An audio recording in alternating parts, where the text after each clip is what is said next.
প্রিয় ছাত্রছাত্রী, সালামু আলাইকুম। নিশ্চয় তোমরা ভালো আছো। করোনা ভাইরাসের কারণে বিশ্বব্যাপী আজ বিপর্যস্ত।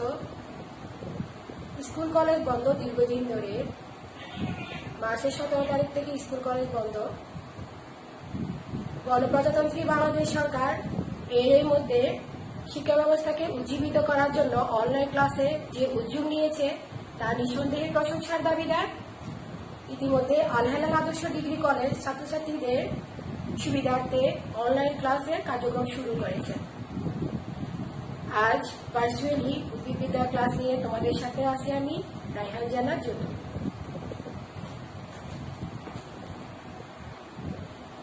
এবার আসো টিস্যু কাকে বলে। টিস্যু কাকে বলে, টিস্যু কি বা কাকে বলে। টিস্যু হওয়ার জন্য এই কয়টা শর্ত তাকে অবশ্যই মানতে হবে। যেমন একে উৎস হতে কোষগুলোকে সৃষ্টি করতে হবে, তারপর কোষগুলো সমধর্মী হবে, কোষগুলো অবিচ্ছিন্ন কোষগুচ্ছ হবে, একই কাজ সম্পন্ন করবে, একই উৎস একই হবে। তাহলে দেখো কোষগুলো সমধর্মী হবে, এই জিনিসটা আমাদেরকে বুঝতে হবে। যেমন এই ধরো আমি যদি এই যে একটা মনে করো মাদার সেল আঁকি, মাদার সেল, এটা হচ্ছে কি মাদার সেল, মাদার সেল বা মাতৃকোষ,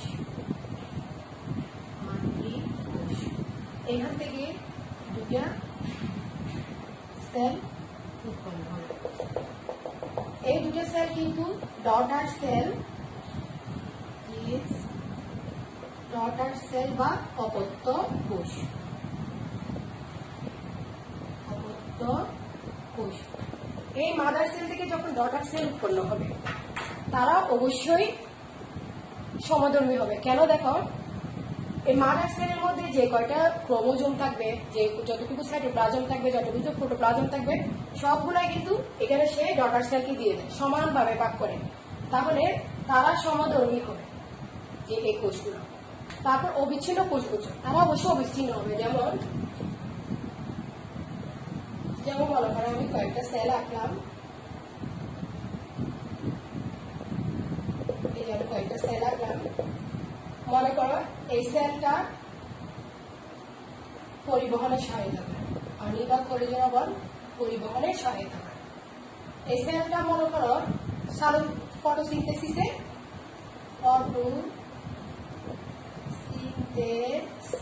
সহায়তা করে, তাহলে হবে না।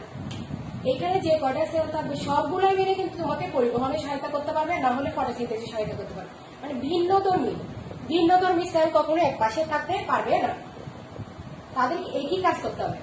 মনে করো এখানে এই সেলটা মনে করো তোমার পরিপাকে সহায়তা করে, মানুষের ক্ষেত্রে পরিপাকে সহায়তা করে।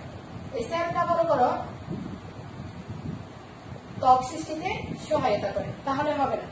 এখানে এই একগুচ্ছ সেলের মধ্যে তাদের মধ্যে একই ধরনের বৈশিষ্ট্য থাকতে হবে, হয় তারা সবগুলা মিলে পরিপাকে সহায়তা করবে, আর না হয় সবগুলা মিলে ত্বক সৃষ্টিতে সহায়তা করবে।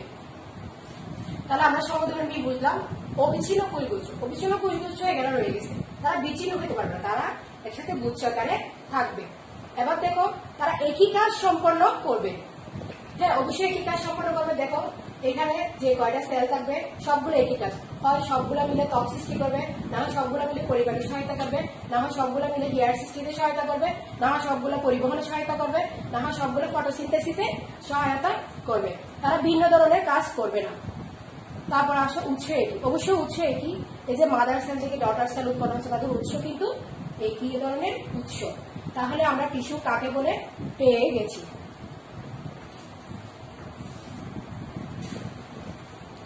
তোমরা এর মধ্যে এই হোয়াইট বোর্ডটা একটি স্ক্রিনশট দিয়ে নাও, তাহলে তোমাদের জন্য পরে দেখতে বা লিখতে সুবিধা হবে। একটা স্ক্রিনশট দিয়ে নাও।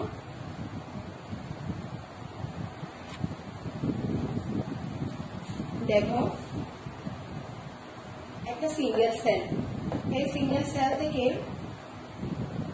টিস্যু তৈরি হয়েছে। টিস্যু কেমন তৈরি হল? এই অনেকগুলো সিঙ্গেল সেল একসাথে যুক্ত হয়ে একটা কোষ কলা তৈরি করছে বা টিস্যু তৈরি করছে।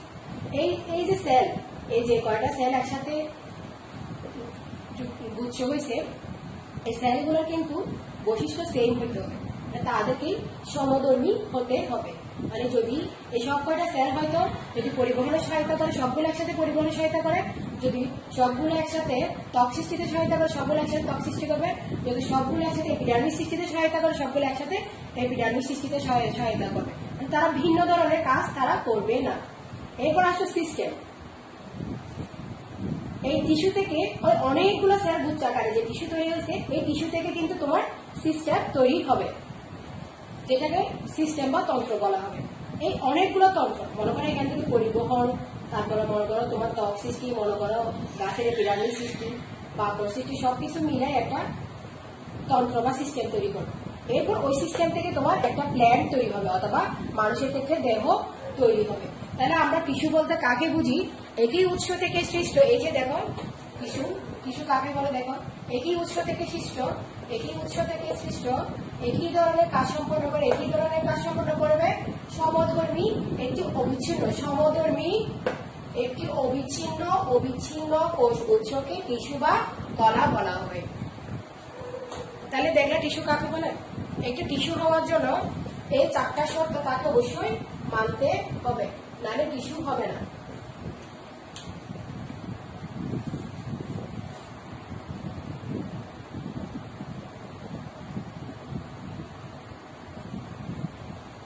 দেখো টিস্যু গঠনকারী কোষের বিভাজন অনুযায়ী টিস্যু 2 প্রকার। এক, ভাজক টিস্যু বা মেরিস্টেমেটিক টিস্যু। 2, স্থায়ী টিস্যু বা পার্মানেন্ট টিস্যু। ভাজক টিস্যু ইংলিশ নাম হচ্ছে তোমার মেরিস্টেমেটিক টিস্যু, স্থায়ী টিস্যু ইংলিশ নাম হচ্ছে পার্মানেন্ট টিস্যু। তোমরা যখন এই যে কোনো কিছু পড়তে যাবা, তখন বাংলা নামের পাশাপাশি ইংলিশটাও দেখবা, কারণ অনেক সময় যারা প্রশ্নকর্তা যখন প্রশ্ন করেন, তখন উনি স্টুডেন্টদেরকে একটু নাড়ানোর জন্য বাংলাটা না দিয়ে ইংলিশ দিতে পারে, অথবা ইংলিশটা না দিয়ে বাংলাটা দিয়ে দিতে পারে। এই জন্য তোমরা দুটো নামেই সবসময় দেখবে, তাহলে তোমাদের জন্য প্রশ্ন একটু উল্টিয়ে দিল, কোনো প্রবলেম হবে না। দেখো ভাজক টিস্যু বা মেরিস্টেমেটিক টিস্যু এর বৈশিষ্ট্য। ভাজক টিস্যু কোষগুলো জীবিত, কোষ ছোট এবং সমবেশীয়। ভাজক টিস্যু কোষ বিভাজন ক্ষমতা সম্পন্ন, কোষগুলো আয়তাকার, বৃত্তাকার, পঞ্চভুজাকার, ষড়ভুজাকার। কোষপ্রাচীর সেলুলোজ নির্মিত, পাতলা। কোষের নিউক্লিয়াস অপেক্ষাকৃত বড় ও সাইটোপ্লাজম ঘন। কোষে কোনো গহ্বর থাকে না, কোষীয় আন্তঃকোষীয় ফাঁক থাকে না।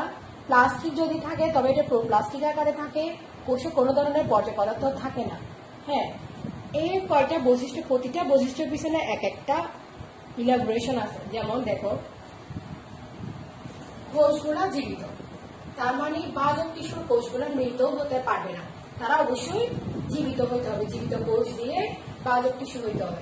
যেমন মনে করো একটা কিছু যদি মৃত হয়, তাহলে সে কেমনে বিভাজিত হবে? তার কি একটা মরা মানুষের কি তার কোনো কাজ করার ক্ষমতা থাকে? সে এই হচ্ছে ভাজক টিস্যু, সে বারবার বিভাজিত হচ্ছে, তাহলে সে অবশ্যই জীবিত। সে জীবিত হয়ে, জীবিত বলে বারবার বিভাজিত হওয়ার ক্ষমতা সে রাখে। কোষগুলো ছোট এবং সমবেশীয়।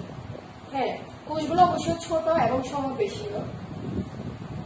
দেখো কেমনে কোষগুলো ছোট এবং সমবেশীয়।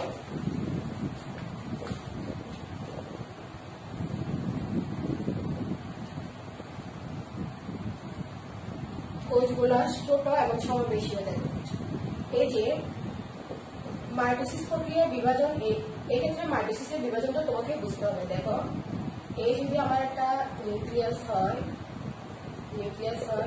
এখানে সাইটোপ্লাজম এবং প্রোটোপ্লাজম আছে। এটা বিভাজন হওয়ার সময় কোষটা আসলে এরকম হয়ে মাঝ বরাবর ইয়ে হবে, মানে এই জিনিসটা সমান ভাগে বিভাজিত হবে।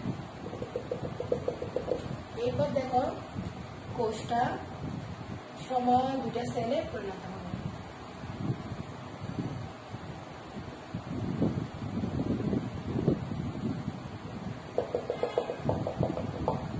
এটা হচ্ছে মাদার সেল বা মাতৃ কোষ, আর এটা হচ্ছে কি ডটার সেল সেল বা অপত্য কোষ। এবার দেখো সমবেশীয়। কেন সমবেশীয়?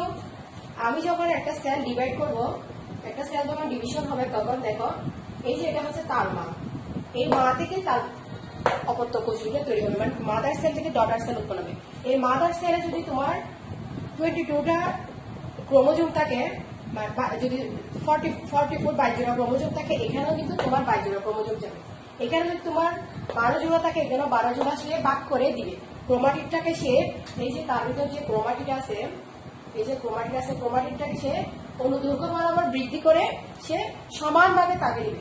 এখানে মনে করো 10 কেজি প্রোটোপ্লাজম আছে, সাইটোপ্লাজম আছে, সে 10 কেজি এটাকে সমান ভাগে ভাগ করে দিবে। তাহলে দেখো, তাহলে সমবেশী। যখন এই যে মাদার সেলের সাইজ যতটুকু হবে, তার ডটার সেলগুলোর সাইজও সেম হবে। এই জিনিসটা হচ্ছে আসলে মাইটোসিস প্রক্রিয়া। মাইটোসিস প্রক্রিয়া এই ঘটনাটা ঘটে, মাইটোসিস প্রক্রিয়া এই ঘটনাটা ঘটে। এই যে দেখো, মাইটোসিস প্রক্রিয়ায় একটা দেহকোষ, একটা সোমাটিক সেল সমান ভাগে দুভাগে বিভক্ত হয়ে তার নিউক্লিয়াস এবং সাইটোপ্লাজমকে সমানভাবে দুভাগে বিভক্ত করে দুটো অপত্য কোষের সৃষ্টি করবে, এবং তারা সমগুণ সম্পন্ন হবে এবং সম আয়তনে, সম আকারের হবে। তাই দেখো, এই মার এই যতটুকু সাইজে, এই ততটুকু সাইজে, এর মধ্যে যতগুলো ক্রোমোজোম থাকবে, সাইটোপ্লাজম থাকবে, এর মধ্যে সেম থাকবে। তাহলে তারা সম বেশি, তাদের ব্যাস সমান, মানে এদের ব্যাস সমান, এটা আমরা বলতে পারি। এরপর দেখো,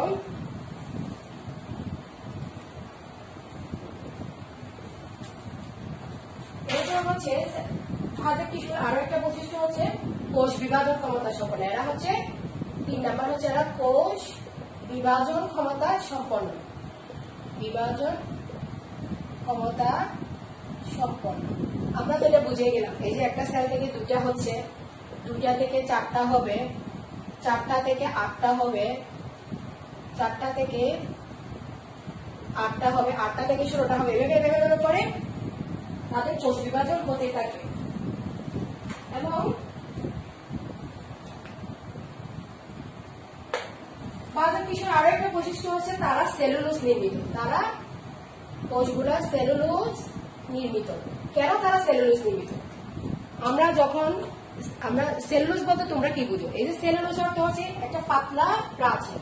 এই যে বাজার টিস্যুর কোষগুলা, এই বাজার কোষ টিস্যু, এই সেলটা এটা যখন বাজার টিস্যু হবে, তখন এই প্রাচীরটা তার একদম পাতলা হবে, আবরণটা, যে পাতলা আবরণটাকে বলা হয় সেলুলোজ নির্মিত।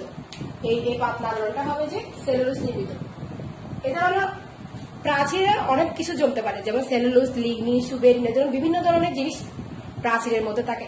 যখন তোমরা কোষ প্রাচীরের ইয়া করেছো, যখন তোমরা কোষ প্রাচীরের চিত্রটা দেখেছিলা, তখন ওখানে এই শব্দটা ছিল।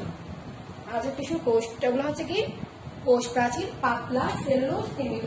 এই পাতলা হওয়ার কারণে, কোষ প্রাচীরটা পাতলা হওয়ার কারণে আসলে সে খুব তাড়াতাড়ি ডিভাইড হতে পারে। এটা খুব পাতলা, খুব পাতলা। যদি পুরো হয়তো তাকে তার ডিভিশন হতে অনেক সময় নিত, কিন্তু এই প্রাচীরটা পাতলা হওয়াতে সে খুব তাড়াতাড়ি ডিভাইড হতে পারে। এরপর দেখো, এরপর হচ্ছে বাজার টিস্যুর আরো একটা বৈশিষ্ট্য হচ্ছে নিউক্লিয়াস আকারে বড়। বাজার টিস্যুর নিউক্লিয়াস আকারে বড়। সাইটোপ্লাজম ঘন। হ্যাঁ, এটা বুঝতে হবে। অবশ্যই বাজার টিস্যু যেহেতু ওরা জীবিত কোষ, তাদের মধ্যে সব ধরনের ইনস্ট্রুমেন্ট বেশি থাকবে। যেমন যদি নিউক্লিয়াসটা, অবশ্যই এর ভিতরে যে নিউক্লিয়াসটা থাকবে এটা অবশ্যই আকারে বড় হবে, কারণ এটা একটা জীবিত কোষ। আর একটা জিনিস দেখো, এটা হচ্ছে মাদার সেল। হ্যাঁ, এই মাদার সেলের মধ্যে যদি ইনস্ট্রুমেন্ট না থাকে, তাহলে সে তার কন্যাদেরকে, বাচ্চাদেরকে বা অপত্য সেলদেরকে কেমনে দিবে? অপত্য কোষদেরকে সে দেওয়া তো প্রশ্ন উঠো না। মনে করো তোমার কাছে যদি কোনো কিছু না থাকে, তুমি তোমার প্রতিবেশীকে দিবে কেমনে? তোমার কাছে না থাকলে ঠিক তেমনি এই যে দেখো, এই মাদার সেলটা যে কোষ থেকে তার অপত্য কোষ সৃষ্টি হবে, মানে ডটার সেল সৃষ্টি হবে, ও যদি নিজেরই না থাকে, তাহলে ও তার ডটার সেলকে কেমনে দিবে?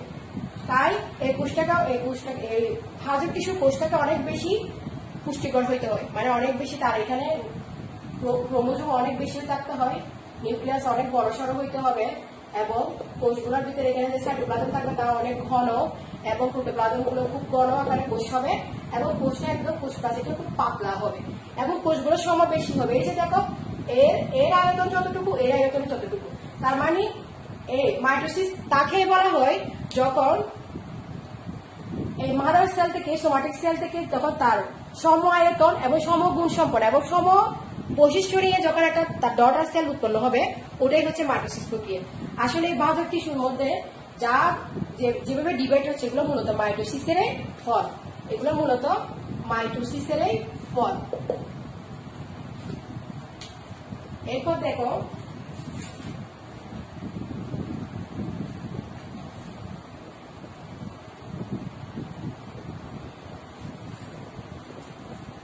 ভাজক টিস্যুর কোষগুলো সাধারণত আয়তাকার, ডিম্বাকার, পঞ্চভুজাকার বা ষড়ভুজাকার হয়। কোষগুলি আয়তাকার, ষড়ভুজাকার হয়। হ্যাঁ দেখো এটার প্রমাণ দেখো, এই যে আমরা যখন বালক কোষ আঁকবো, এই যে দেখো কোষগুলা হচ্ছে কি আয়তাকার।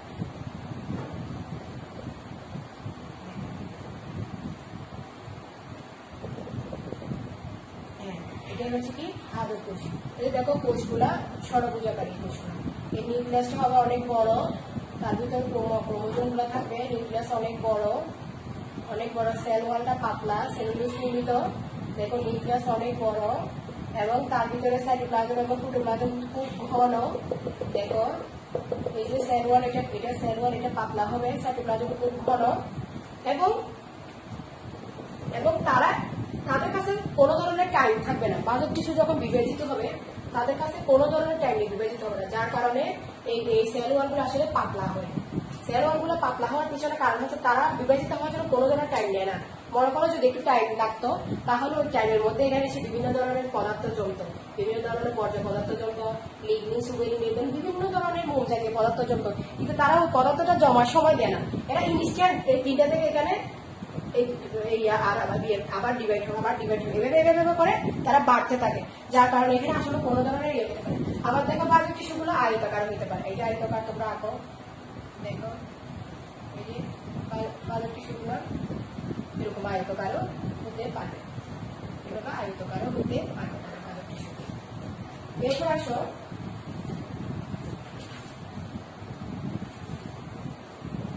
বাহক টিস্যু কোষগুলোর মাঝে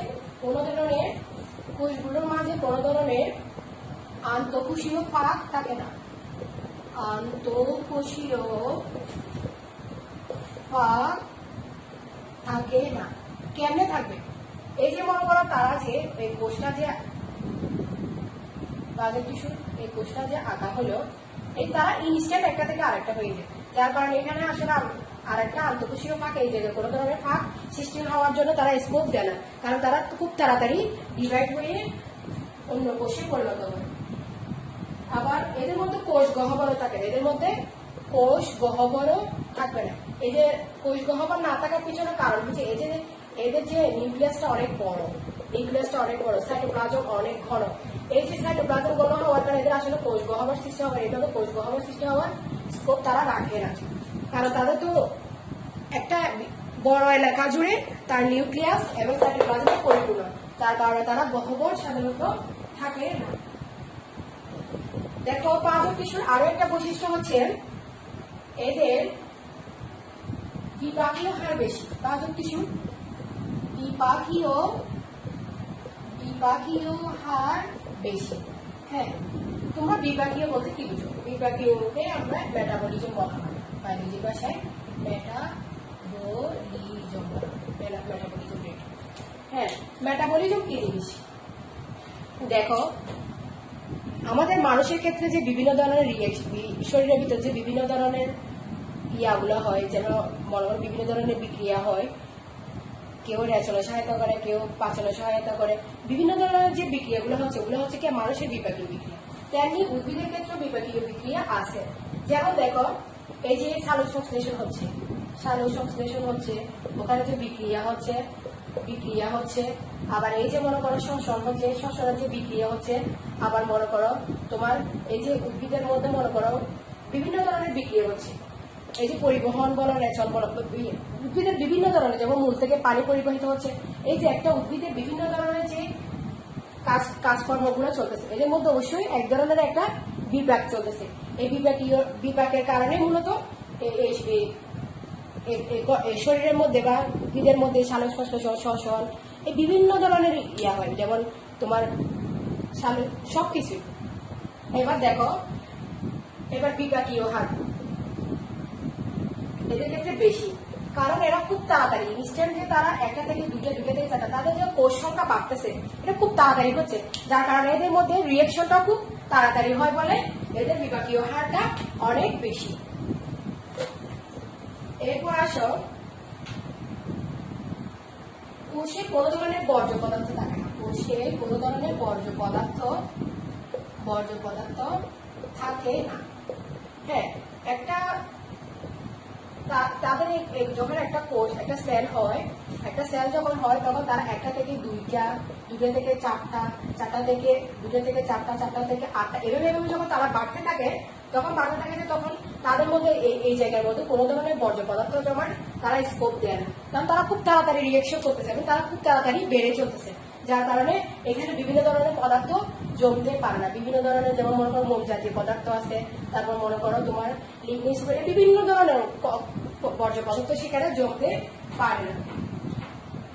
এরপর দেখো ভাজক টিস্যু, এই যে যখন প্লাস্টিক থাকে, এই যে দেখো ভাজক টিস্যুর যদি প্লাস্টিক থাকে, উদ্ভিদে তো অবশ্যই প্লাস্টিক থাকবে, প্লাস্টিক ছাড়া কি উদ্ভিদের সালোকসংশ্লেষণ হবে? তোমরা তো প্লাস্টিক কি জিনিস অবশ্যই জানো। যখন আমরা একটা সেল আঁকবো, এই সেলে অবশ্যই উদ্ভিদে কি থাকবে? প্লাস্টিক কি থাকতে হবে, কারণ প্লাস্টিক ছাড়া কখনো উদ্ভিদ সালোকসংশ্লেষণ করতে পারবে না। প্লাস্টিক কিন্তু প্রাণীর ক্ষেত্রে থাকে না। দেখো এই যে প্লাস্টিক তো উদ্ভিদের ক্ষেত্রে আছে, হ্যাঁ, এই প্লাস্টিকটা কিন্তু এই ভাজক কোষের ক্ষেত্রে কিন্তু প্লাস্টিক হিসেবে থাকে না, তবে প্রোপ্লাস্টিক হিসেবে থাকে। প্রোপ্লাস্টিকও কিন্তু এক ধরনের প্লাস্টিক, তবে এই প্রোপ্লাস্টিকের মধ্যে কিছু বৈশিষ্ট্য এর চেয়ে কম আছে। আমরা আসলে প্রোপ্লাস্টিক বলতে পারি এটা একটা ইনম্যাচিউর প্লাস্টিক, মানে যে প্লাস্টিকটা এখনো ম্যাচিউর হয় না। হ্যাঁ, প্লাস্টিক আমরা জানি যে সবুজ, হ্যাঁ সবুজ বলে, এটা ফটোসিনথেসিস করে প্লাস্টিক, ফটোসিনথেসিস ঘটায় প্লাস্টিকে।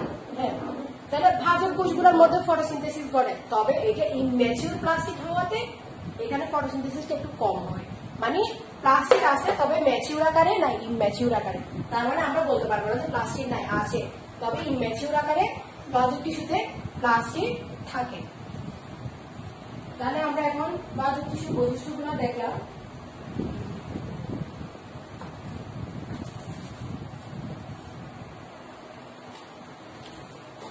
এবার দেখো ভাজক টিস্যুর কাজ।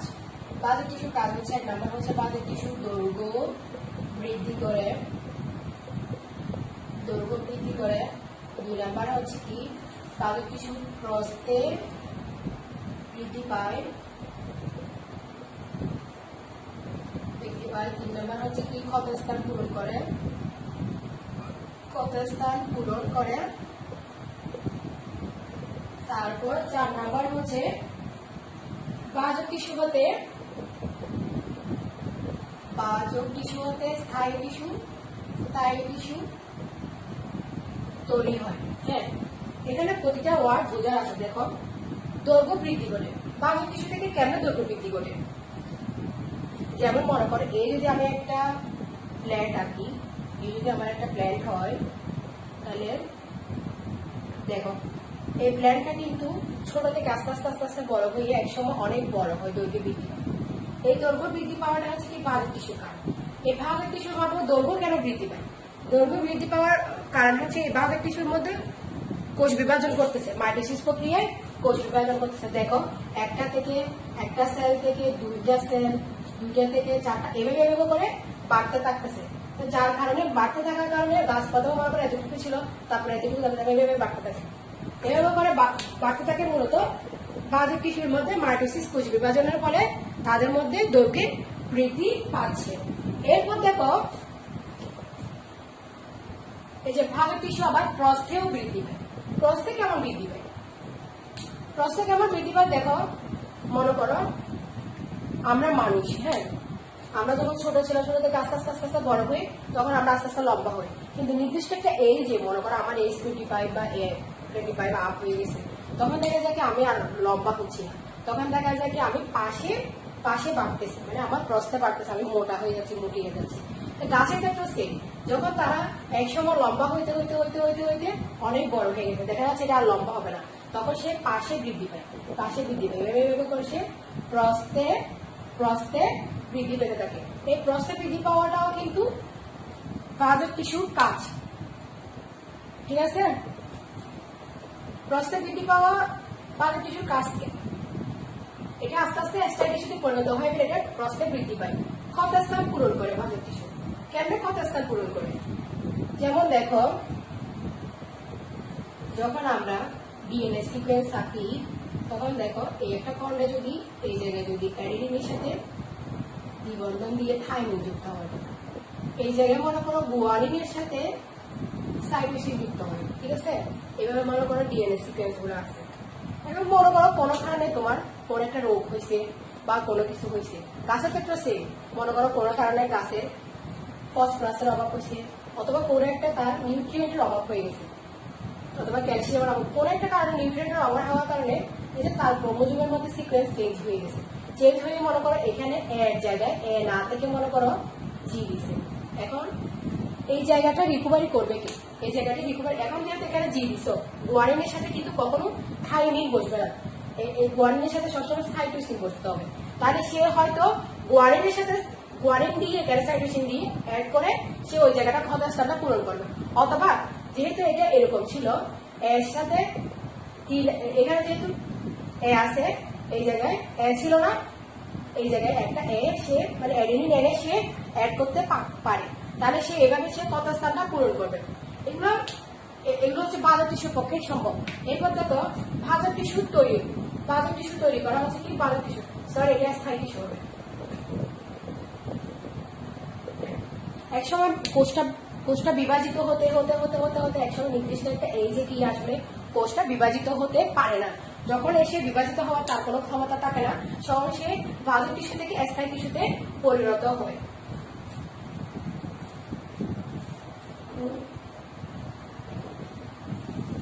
দেখো, যে কোনো কিছু বিভাজনের জন্য একটা ভিত্তির উপর ভিত্তি করে তাকে বিভাজিত করতে হবে।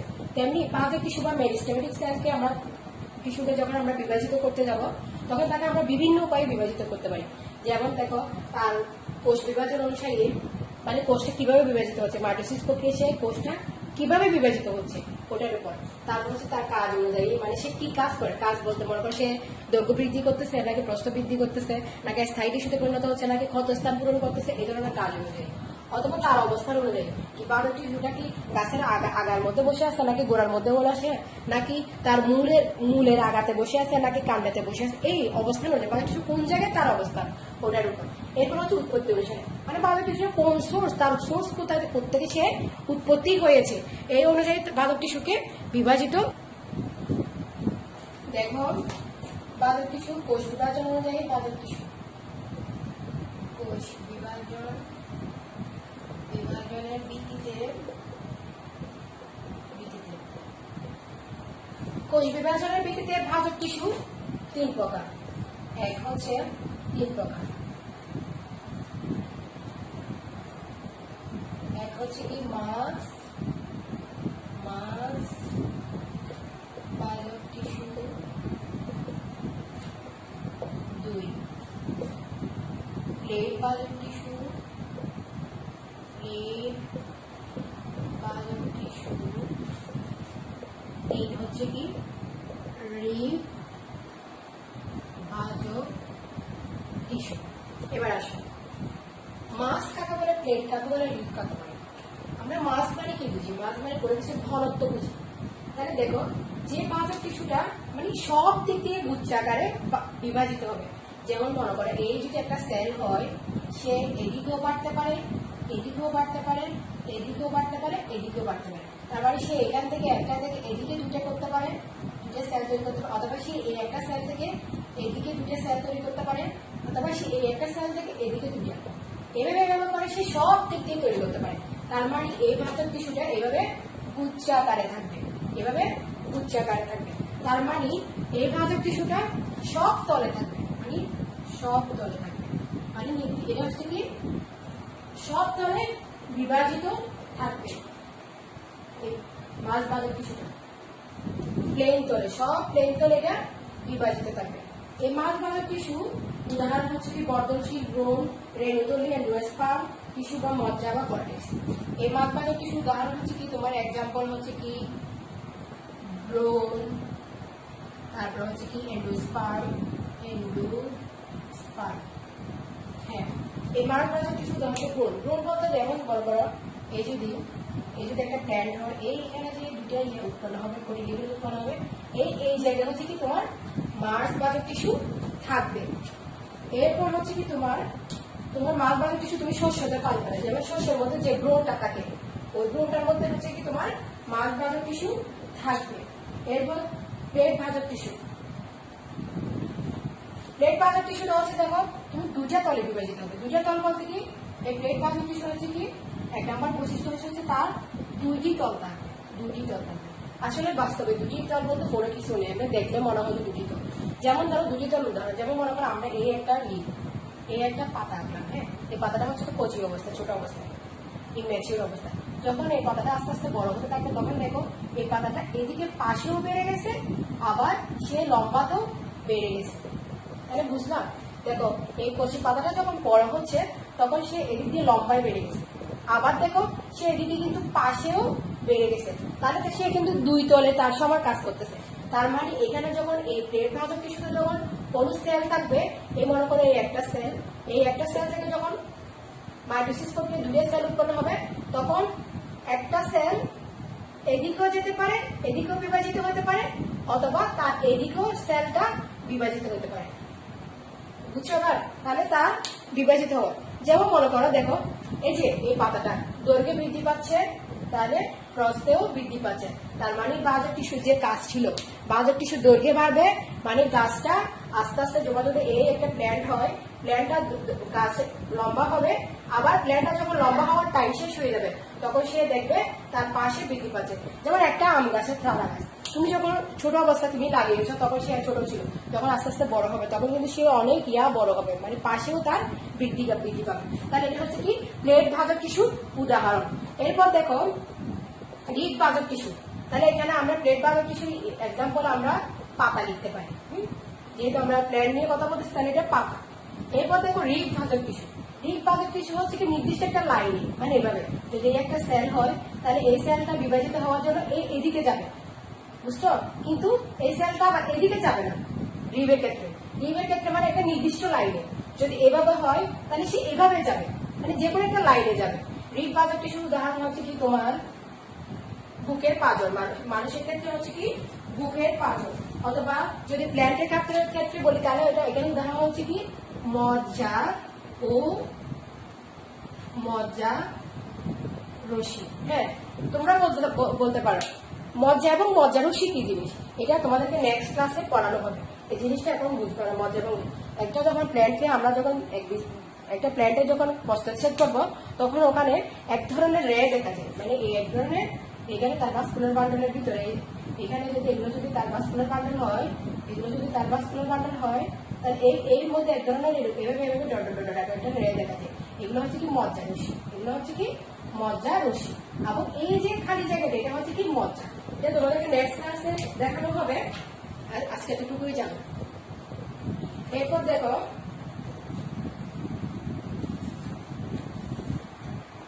তোমরা চাইলে একটা স্ক্রিনশট নিয়ে নিতে পারো, তাহলে পরে এটা দেখে দেখে তোমরা বুঝতে পারবে।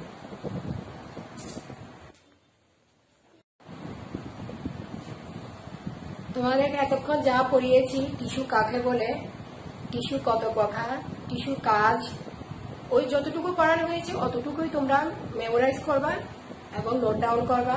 যে জিনিসটা তোমরা বুঝো না ওই জিনিসটা তোমরা কমেন্টসে আমাকে জানাতে পারো। বিভিন্ন ধরনের এমসিকিউ খুঁজে যে জায়গা থেকে তোমরা বুঝতেছো না ওই জায়গাটা কমেন্টসে জানাবে। ইনশাল্লাহ আমি নেক্সট ক্লাসে তোমাদেরকে এই জিনিসটা সলভ করে দিব।